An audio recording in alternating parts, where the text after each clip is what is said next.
నమస్తే welcome to Vikram TV. కృష్ణుడు అశ్వత్థామను ఎందుకు శపించాడు? భగవంతుని అండపుండగా చావు ఎలా వస్తుంది? నారాయణాస్త్రం అంటే ఏమిటి? నారాయణుడి అస్త్రమే కదా అంటే శ్రీకృష్ణ భగవానుడే కదా. ప్రయోగించిన వాడు ఎవడైనా ఆ అస్త్రం శ్రీకృష్ణ భగవానుని మాటే వింటుంది. అర్జునుడు శ్రీకృష్ణ భగవాన్ని భక్తుడు. తన భక్తులని ధర్మబద్ధంగా నడిచే పాండవులను సదా రక్షించటమే కదా భగవానుడు మహాభారతం అంతా చేసినది. అర్జునుడిది రథసారథి అయినది కూడా అందుకే. మరి శత్రువు నారాయణాస్త్రం ప్రయోగించగానే నీ చావు నువ్వు చావని అంతవరకు కాపాడిన అర్జునుడిని వదిలేసి ఎలా వెళ్ళిపోతాడు? చనిపోయిన తన గురువు శాంతిపని మహర్షి కుమారుణ్ణే నరకలోకానికి వెళ్లి బ్రతికించి తిరిగి తీసుకొని వచ్చిన దేవదేవుడు చావకుండా తన భావను కాపాడుకోలేడా? నిజానికి అది విశ్వరూపం కాదు, ఆయన మూల రూపమైన ఆదినారాయణుని రూపం. అష్టభుజములతో 15 ఆయుధాలు కలిగి ఉన్న మూల రూపం మాత్రమే అది.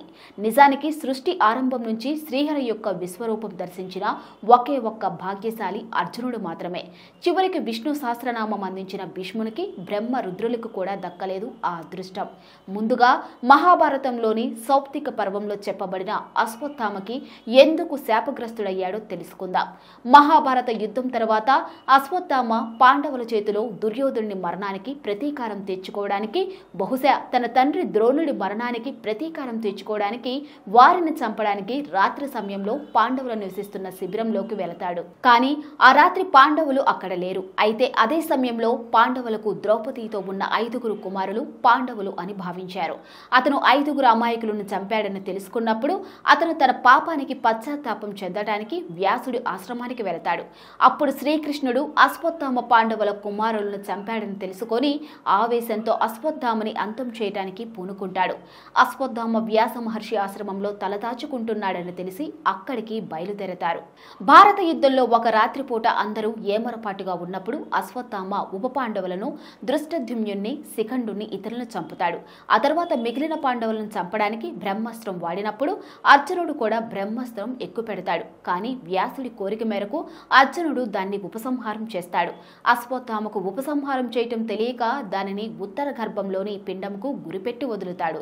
పాండవులు అశ్వత్థామని చంపబోతే కృష్ణుడు అడ్డుపడి అశ్వత్థామ నుదుటి మీద మణిని లాగేసి కలియుగం అంతం అయ్యేంత వరకు ఇవి భరిస్తూ మరణం లేకుండా ఉంటావని శాపమిస్తాడు.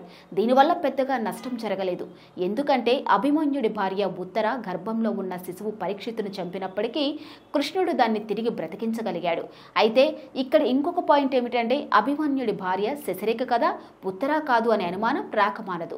అయితే మహాభారతం ఉత్తరను అభిమన్యుని ఏకైక భార్యగా పేర్కొనగా తెలుగు జానపద కథ శశిరేఖ పరిణయం ప్రకారం అభిమన్యుడు ఉత్తరను వివాహం చేసుకునే ముందు తన మామ బలరాముడి కుమార్తె శశిరేఖను, అంటే వత్సల అని కూడా పిలుస్తారు, వివాహం చేసుకున్నాడు. కాబట్టి ఎంతటి అపురూపమైన శక్తులు ఉన్నా ఏమి ప్రయోజనం? బుద్ధి మంచిది కానప్పుడు పాపకర్మలకు భగవంతుడి నుంచి శిక్ష అందుకోక తప్పదు.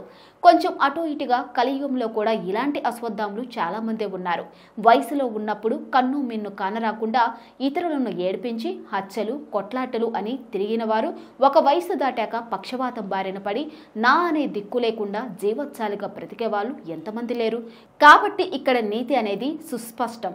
మీరు మంచి చేస్తే మంచిది, చెడు చేస్తే చెడు మోయక తప్పదు, కర్మఫలం అంతే.